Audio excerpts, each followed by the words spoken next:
Assalamu alaikum. I am sorry, but I have so many problems with your lecture, I don't know where to start. First, when you talk about that shopping is a problem, must never forget, our Prophet was a salesman.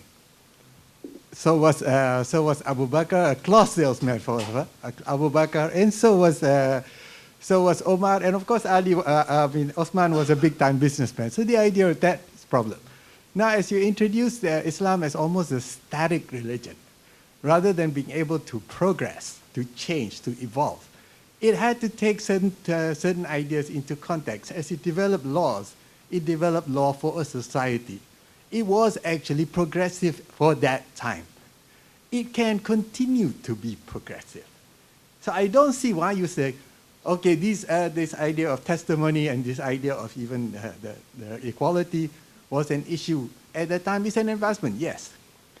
We can't take it as if today's 21st century standards, but it can also change to evolve into 21st century standards. So are you taking the religion as something, though ijtihad becomes absurd, everything else becomes absurd? You're arguing as if any form of progress is being untrue to the faith. I have to say in fairness that I think that's a caricature of what I said. There was a lot more nuance, and I did explain that depends on whether progress contains the moral component of virtue or progress is simply about shopping. And by the way, it's true that the early people of Islam, particularly this image is very popular in your part of the world, Muhammad as al-Tajir, the businessman, rather than Nabi al-Muhammad, the warrior prophet, which is his actual name in Islam, among his other activities. Yes, tijarat is praised in the Quran, tijarat, though not riba, right? I don't think that the Quran, if it were revealed today, would say that shopping is an honorable thing. If it's mad consumerism where people buy loads of trash that they don't actually need, and it's just to serve an economic system. So I disagree with the idea that, that I didn't say by the Islam was static. I said that its progress must be measured by, at least partly by standards which are intrinsic to its ideals about virtue, for example, about accountability. So if we say that, for example, the society has progressed, somebody may legitimately say, yes, in certain dimensions, which is what I was pointing out in my critique of Pinker, that in material gratification, even in the reduction of violence. But who could honestly say that our societies are virtuously, better in terms of the production of compassion and humility and humanity compared to, let's say, 400 years ago? I don't personally think that point can be made. Yeah. I think there's a lot of alienation between people. You think a feudal system is more compassionate than the current system we have? A feudal system which is always catering to the rich and the top? There is national compassion. In England, after the Second World War, the welfare state was set up, so people who were very poor could claim subsistence level money. It's unfortunately been eroded after Mrs. Thatcher. It's a myth. There's no welfare state in England now. If you try to claim money enough to live on, you won't be able to live on it. So I'm saying that these ideals of national compassion are not static, to use your word. It depends upon which political ideology is in power. I mean, for example, in America, which is a capitalist society, there's no real welfare state. There's no respect or compassion for people who are poor. If you're poor, it's your own fault. They even have a gospel of prosperity, which is the view that if you're a Christian and you have a big car and a nice house, it's proof of God's blessings upon you, right? And if you're poor, that means you're a bad Christian. That's why God has withheld his favor. What a travesty of the message of Jesus Christ. To say that if you're poor, it means that God has withheld your blessing. And if you're rich, it means that you're blessed. So what about the corrupt rich people in the world? Are they blessed by God? I'm saying these are very shallow criteria of progress, in my view. And as Muslims, we are called upon to be witnesses. The Quran says to the Prophet, you are a witness against them, and the community is a witness against mankind. Where is the moral witness if we're no different from the secular people surrounding us, except that we put the rubber stamp of Islam on it? That's what I was saying, that type of progress is shallow. It's not progress, because it's not rooted intrinsically or organically in the higher moral ideals. Now, if there are moral ideals of Islam and you are implementing those in society, greater compassion, greater justice, at the same time you're enjoying prosperity, nothing wrong with that, right? So I'm not puritanical in that way. But it seems to me that to say that, religion should sort of, go by the authority of the secular mandate, then where is the authority of Islam if it is the secular mandate that decides what counts as progress? So, for example, Muslims are not progressive, let's suppose somebody says on the grounds that their sexual ethics is not liberal enough. Well, why can't the Muslim retort and say that secular sexual ethics is detrimental to the flourishing of the human species, especially in the recent directions it's going? That was what I was saying. So I think, while I take your criticism, I think that what you said as a summary of my lecture wasn't actually, to be fair to me, what I said. There was a lot more in what I was saying. I wanted to again also talk about the progressive Islam issue, whether progressive Islam or the ideas about what progressive Islam means today is coming from outside are the Quranic or the Islamic space. And one thing I just wanted to point out was that you talked about law as well and how laws are changing in the West. But in a lot of the Muslim countries which have had, let's say, sexist laws or laws which were criminalizing homosexuality, etc., we know these laws actually come from colonization. So actually it's the British who, especially the law that exists in India and Pakistan, it comes from the British, it comes from Victorian values, not from with Muslim or South Asian values. So this has been an issue, and a lot of the remnants of these kinds of codified laws are colonial European things. So yes, that they might have changed in some places. Again, they haven't changed within the U.S. too. There is so much of homophobia. So it's not to say that the West has completely now gone beyond that. Not at all. I think it's extremely contested, and I think they're still stuck in these binaries, in these criminalization of sexualities, of gender, etc. So I also do not think that there has been linear progress in any way in the Western world, or or to think of that secular is necessarily sexually just. It's not. And the second thing is that also when you say that none of it is coming from within the Islamic sphere or not organically coming from within. And I'm wondering then, how do we think about young Muslims, young Muslim women, and as well as others who are trying to rethink what does it mean for them to be Muslim and women, and they're trying to rethink and read from within the religious scriptures, etc. How do we say that that is not an organic idea? And just to give an example, I'm involved with feminist groups in Pakistan, and one of the things that we're interested in is reading Sufi literature, which is pre-colonial, and and I think we've actually been amazed by how feminist this literature is, and it's pre-British. These are folk histories, and they're extremely critical, and they're talking always from a feminine voice. So for me, these are indigenous histories. These are part of the Islamic and the South Asian culture. It's nothing to do with Western or white feminism in that way. Firstly, the colonial intervention in India, let's say, and in the rest of the Islamic world inhibited the natural evolution of the Sharia. We don't know what direction we would have gone, maybe in the direction of autonomous reform, guided by, as you say, for example, currents such as Sufism, which gave women much greater rights than the kind of conservative masculine privileges that were always maximized. Conservative commentators, all they saw in the Quran was like a perfect manifesto for denying women every conceivable right and giving all these rights. I absolutely agree with you. So that was a kind of a masculinist interpretation of the Quran, which is a book for women and men. So I absolutely agree with you that women readers of the text would say, I want to be a woman, I am a woman, I'm spiritual, I have all these dimensions to me, I'd like to have certain social rights and privileges. I'm a human being living in a culture which often, of course, as you know in the case of Pakistan, is a very blatant masculine assertion of privilege, and women are denied even legitimate rights. I accept all that. I'm not saying that all these movements are patronized by outside forces. There are internal resources that you can mine and look at the natural diversity. There's 4 schools of law in Sunni Islam. That implies respect for diversity, and these weren't imposed by colonial powers, right? And indeed, the Jafri school is quite liberal, actually, especially in the area of sexual ethics, very liberal compared to Sunni Islam. My difficulty is that in the current situation, which is very different from Victorian ethics, you have American culture, which, as you know, is dominant throughout the world, which has a totalitarian impact from from filmmaking, movies to economics. In that context, I think that a Muslim reformer, let's say including a feminist reformer, has to be conscious of this larger political setting. But if you're pure and innocent and uncontaminated by external influences, which is a status of tremendous lack of parity, Muslims have very few rights compared to non-Muslims in the global arena.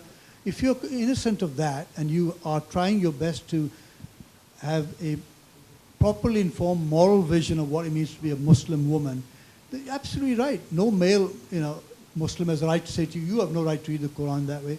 You contest these meanings. I absolutely agree with that. And there's so much in the Quran, and there's so much in this subsidiary Sufi literature that seems to be more compassionate and humane. It gives women autonomy, wants them to have a sense of their own life journey. They make their own sins and mistakes, and they'll be judged by God individually. That no man is responsible for a woman's salvation. It's up to between her and God. I accept all those. These are all internal to the faith, though. Insofar as, let's say your feminist group is setting up a base in America or in Tehran, I think those locations are politically suggestive, and one wonders what the agenda is, which is not to cast aspersions upon your personal motives, but it is to cast, like example, that novel by Nafisi, reading Lolita in Tehran. You've heard of the one? Which is very popular with many book clubs, yeah? Lolita, forbidden in size of child pornographic, pedophilic literature by Nabokov, and reading it in Tehran, hence the site of double subversion. Not only reading a subversive novel, but reading it in a city where if you're caught with it, you could be in trouble. I'm saying that to me is just a kind of infantile Western agenda which says to Muslims, there's virtue in being rebellious and subversive in itself. And that's not true. You should be subversive and rebellious where you think the tradition has imposed patriarchy and injustice, which it has. And that surely a compassionate, fair God would not want us women to suffer this kind of injustice. So I don't think we disagree, actually. Okay. Sorry, did you want to come back on what I'm saying? No, I think that makes sense, and definitely I'm definitely interested in thinking about decolonial feminism, and and so that already that is keeping in mind the certain kind of whiteness and trying to decenter it and to also not just take for granted. Obviously, in our examples, for instance, post 9/11, there has been a certain kind of the saving of Muslim women kind of a thing. And I think for me and the groups that I work with, we're definitely very much trying to not be co-opted in those kind of imperial readings of feminists. No, I think it's an important point that you're making. Yeah. As a comeback, because like Asma Barlas and other people from within the Islamic tradition who are questioning the colonial kind of constructs. So obviously you're not going to be a victim to that kind of crass colonial project of what the Americans may want Afghan women to be. Yeah, I understand that. So I don't actually think we are disagreeing on that. I think that I'd be very happy to support that kind of agenda, and that would be genuine progress, by the way. It wouldn't be imposed. It wouldn't be an imposed colonial modernity that wants the women of Islam to be a certain way. It's the women of Islam saying, stop patronizing us, all men, not just Western men. Can we ourselves develop a relationship with God? It's one of the interesting questions that when people do interfaith dialogue and they ask me about women's rights, they ask about women's rights in this world. Very rarely do people ever ask me, what about the spiritual equality of women in the Quran, which is an absolute axiom of the Quran, by the way, that men and women are spiritually equal in terms of reward and origins. Remember, we created you, verse 1 of Surah 4. But it's interesting that very few people have ever asked me that in interfaith context, that what is the spiritual status of equality of women? Leave aside all these debates about inequality in inheritance, and I think that's a vital thing, that you have a direct link with your Creator as a woman, as I do as a man, and nobody can, no man is entitled to say as an exegete of the Quran, that look, I can tell you what your rights are. I agree with that entirely. Right. Okay, Dr. Shabbir, I have a response to your presentation. When you quote few ayah and then you say it is a principle, I think this is the root of the problem when Muslims themselves cannot do not know which one is principle and which one is not. Because if you see in the ayah of Mirath itself, وَلِذَّكَرِ مِثْلُ حَظِّ الْأُنْثَيَيْنِ, that itself is not a principle in Mirath, because in the same ayah, there is a specific phrase saying وَلِأَبَوَيْهِ لِكُلِّ وَاحِدٍ مِّنْهُمَا السُّدُسُ, and there is a consequent ayat, a few ayats after that, saying that it was وَإِنْ كَانَ رَجُلٌ يُورَثُ كَلَالَةً أَوْ امْرَأَةٌ وَلَهُ أَخٌ أَوْ أُخْتٌ فَلِكُلِّ وَاحِدٍ مِّنْهُمَا السُّدُسُ. So there's two verses of the Quran saying that men and women can get equal inheritance compared to the وَلِلذَّكَرِ مِثْلُ حَظِّ الْأُنْثَيَيْنِ. So basically this is saying that the principle is not the وَلِلذَّكَرِ مِثْلُ حَظِّ الْأُنْثَيَيْنِ. The principles that we have to follow is that وَلَهُنَّ مِثْلُ الَّذِي عَلَيْهِنَّ بِالْمَعْرُوفِ, means that the women deserve whatever is ma'ruf. So ma'ruf is flexible when time changes. So this is the thing that we have, I think that the problem with progressive Islam, why is it is always misunderstood as something that is going against faith, is because they see it, they don't understand their religion themselves, they don't read their text in full and do not want to understand the context, rather than they believe whatever the West said. And not just that, it's because of their ignorance themselves. So it caused them to believe that, just this one verse, and they believe that it's principle that's problematic.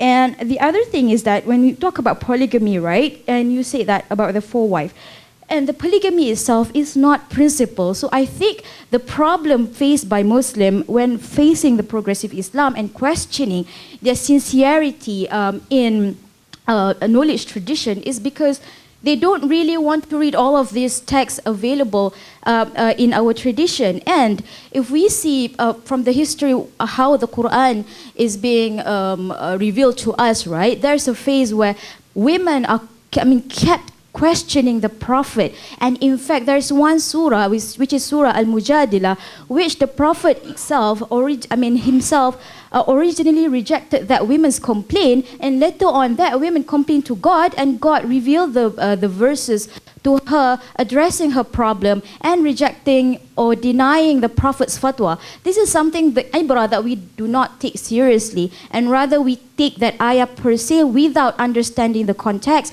without wanting to know what are the stories behind all of this ayah. So the problems with Muslims' ignorance are very, for me, is the very root cause why we reject progressive Islam, and rather than going into it, seeing all the arguments behind it, and therefore, all the label.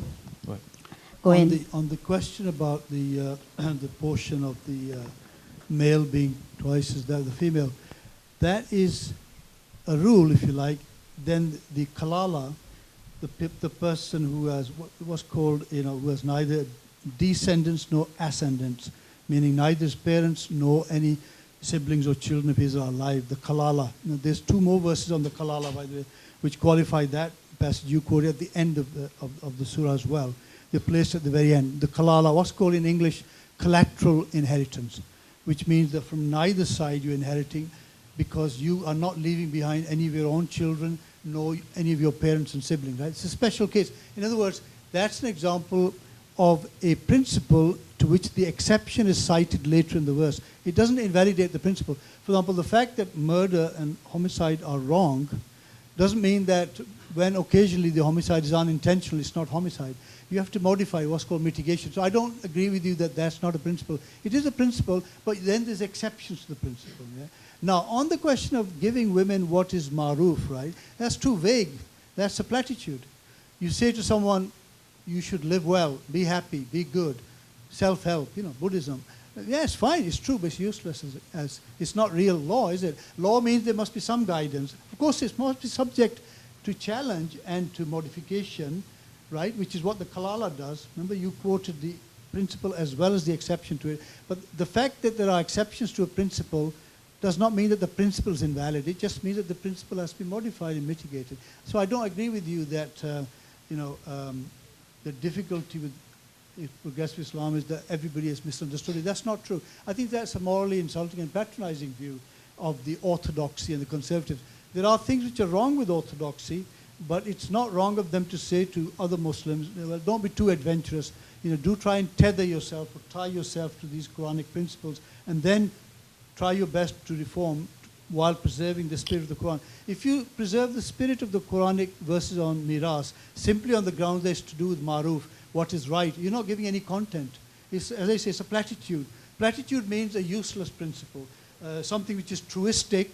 It is true, but it's not giving you any guidance. I think that's where Islam actually is different from Christianity. That was the point of my tafsir on it, of the fact that there's no active law, is I think people do need a law. Now, the fact that you may infringe the law does not mean that the law is invalid. So, for example, if we found that there was a dramatic increase in the number of murders taking place, it would be a wrong reaction to say, therefore, maybe we shouldn't have legislation against murder. Right? Nobody says that. So I think I find your reasoning to be defective in that way. So please come back if you want to argue with me. I'll be very happy to argue with you. Hi. Pardon me if this question is quite stupid, but that's what philosophy does to you, right? You ask from stupid questions, yeah. Right. I think the first statement that you gave in the earlier speech, you were saying that would it be intelligence without curiosity? Yes. And when I heard this question, I keep thinking about yesterday's lecture. You were saying, would there be God if there's sufferings? And now, this is the first question. I was thinking that maybe actually sufferings are the curiosity that God wants to give you so that you can think, is there any superpower or things like that? That's the first one. Second is that you were saying that there's a statement by someone that we will reach a maximum state of progressive, and in the end we will kill each other. Yes, it happens in all civilizations, and I think one of the things that also should be stated that in all civilization it's not just progressive, but there is also oppressions that is not that people is not saying about these oppression things, and this goes back to like when you ask what does Islam progressive means. I would say that maybe Islam progressive is going out of the oppression itself, because maybe before we have liberation theology of Christianity and everything, right? Maybe Islam progressive is bringing out people of the oppressed. Because in the end, the questions of does progress means license of freedom, I would say that does not progressing means license of oppressed between the power and the powerless things. Yeah. Well, thanks.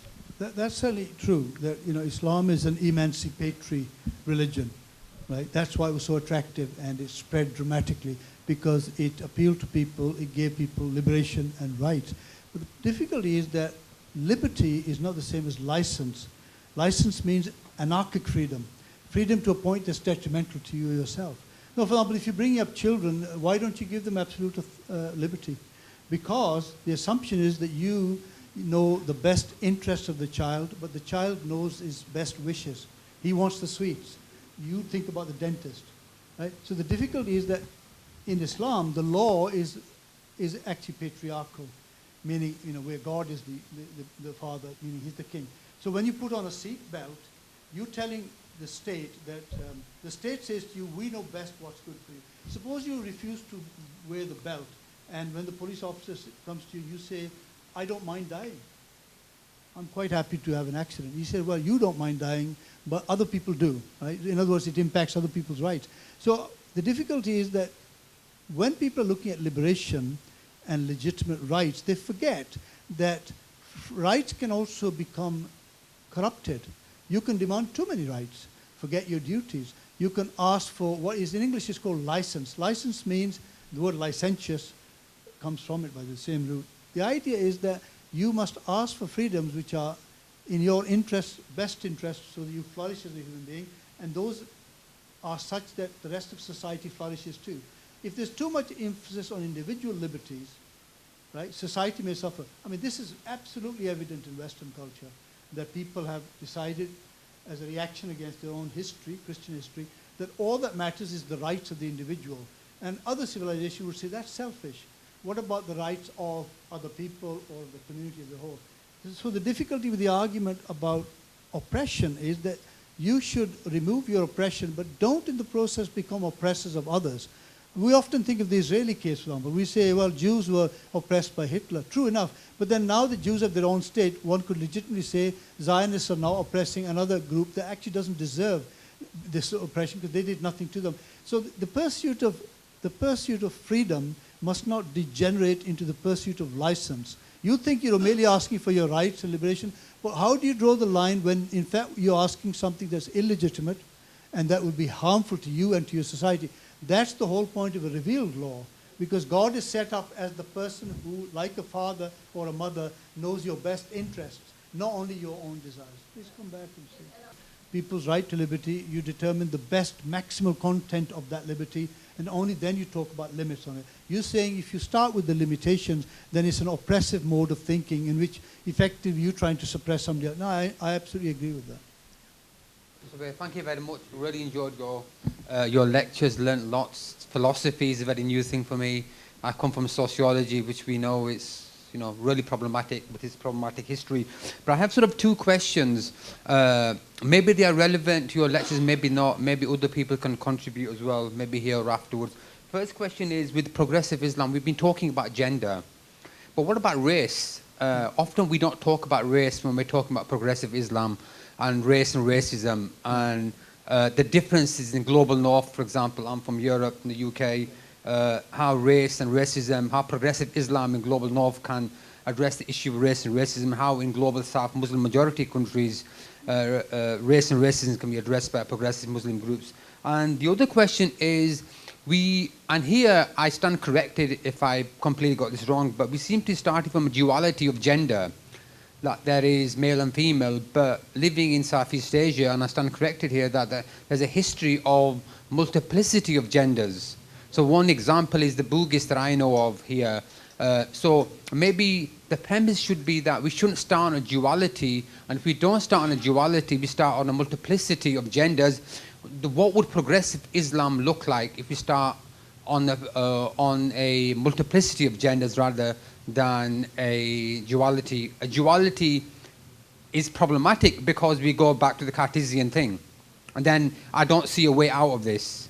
Now, you got to the first one about the globalization, about the global north being wealthy and the south, issues of race, exploitation of resources. Yeah, I think that there should be more Islamic liberation theologies of that variant. There's every conceivable variant of theology, as Dr. Taj was mentioning, even a theology about the alien. You can have theology of the environment, about racial oppression. You're right, there's too much emphasis perhaps on gender oppression, but you wouldn't say that if you were yourself a woman, though, right? I mean, it does depend on what your own location is. It's a bit like white privilege. White people talk about certain problems that I don't have, and they have problems that, like there's a total disconnect, because that's not my experience of the world. And when I talk about immigration difficulties, it makes no sense to a white person born in England, lived in England all his life. What do they know about immigration problems? That's something that afflicts the alien, yeah? So I think that I've got nothing against that, and I think it's a matter of interest and funding as well. How much funding is available for investigating particular types of emancipation, liberation. On the question of there being more than 3 genders, I'm afraid I wasn't aware of that. When I filled in the forms at the airport, it only gave 2 choices, male and female. So I'm not sure what you mean by a triple gender. So if I can have some explanation for that. I don't follow that question.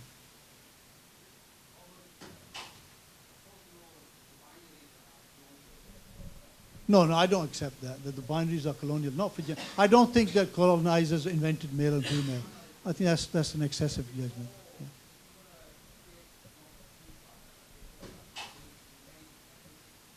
Yeah. Is that true, by the way, sociologically? I didn't know that. Okay. So that's the problem. So if we start from the idea of a duality, male and female, then perhaps we're not doing justice to the historicity of gender. Well, yeah, but that's only a sociological observation. Theologically, it's not true. The Quran affirms the duality of gender. Well, I'm not a theologian, so I can't comment. I can quote you lots of Surah Qiyamah. I'm not a theologian, I'm a sociologist, so I can only speak from the sociological background. Not only that, from the nutfa, we then created them from the zawjain, zygote, if you like. We created the male and the female, Surah Qiyamah, towards the end. The Quran also says in the context of Surah Al-Imran and Maryam that the male is not like the female. Right? Doesn't it say that? So that actually introduces what you would call absolute sexual dualism. So I don't personally think that the idea of men and women and there being 2 predominant genders, maybe there is some mixing. I think that happens in Pakistan too. There's some intermediate category. I don't honestly think it's fair to say that this is a colonial invention. I think it's a completely untrue statement. I think that's something that people have observed as part of the natural order in different cultures. In other words, I think we can overdo this accusation that it's the colonials who inserted these problems. I don't think that's true. I think the idea of there being two dominant genders, male and female, is a Quranic idea. And I don't think we needed the Quran to tell us that. I mean, the pagans didn't know before the Quran that there's men and women, that there are two main genders. What are you implying? Seems to be a lot of confusion. What you are referring to seems to be the biological sex. But gender is a modern concept. But then, even biologically, if you look sociologically, there has been more than two. Yeah. What Ilyas was referring to is the fifth category called bisu in the Bugis tradition, or rather in the Bugis society, that has been acknowledged before the colonial age. So you have masculinity, you have masculine men, you have feminine men, and you talk about sociological jargon. Yeah. Or even in the Islamic class, during the Prophet's time, you have categories like the mukannath, so it's there. Yeah. Okay.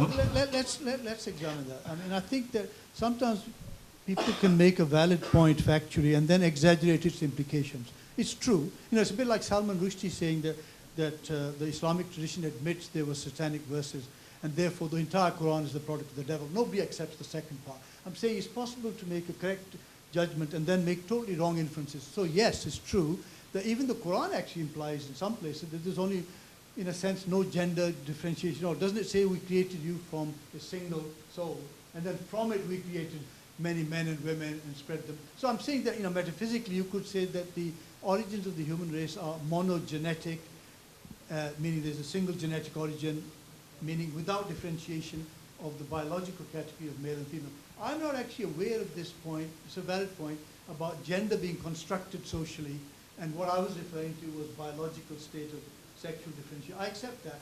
I regard that as simply an over-refinement of sociology, which is why I don't like the subject. Because I think you're basically playing with words in making such a claim. Yes, there are exceptions in the Prophet's time and in Pakistan. I concede that, meaning factually there may be issues of, and in Greek tradition to the hermaphrodite, the person who actually had both male and female organs.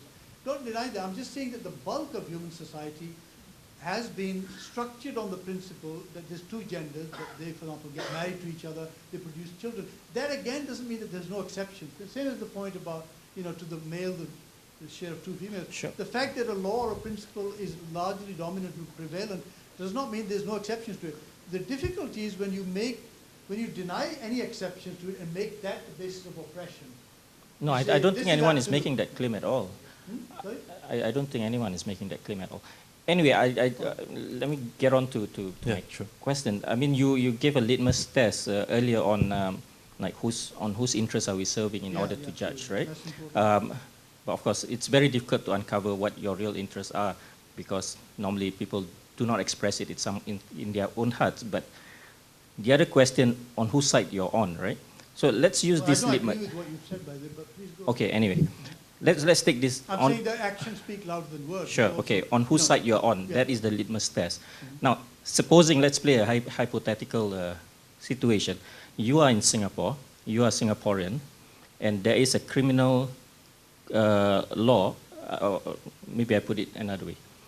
There is, in the statute, 377A that criminalizes sex between two men. Will you or will you not advocate for the repeal of this piece of legislation? Will I appeal for a repeal of a legislation that criminalizes homosexual? No, actually, I wouldn't. No. You wouldn't? No, I wouldn't. Okay. Because I would see that as a betrayal of my Islamic principle. Sure.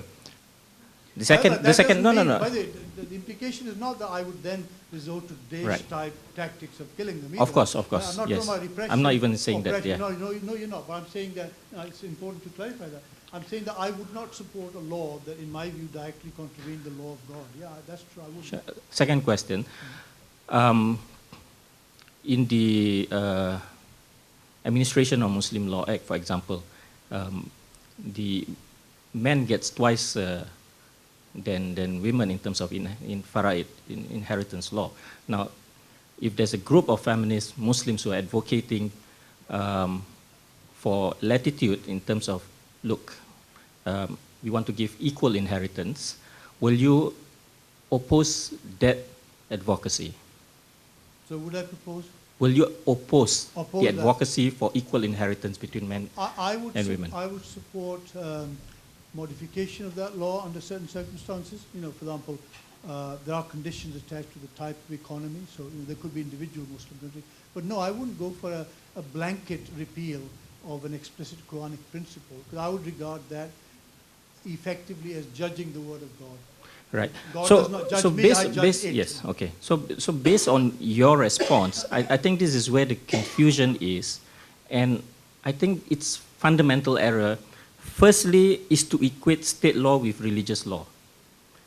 What we are arguing is that state law is not equal to the religious law. State law is basically codified religious law, and that system is imposed upon the Muslim world during the colonial age, which was what the sister's point.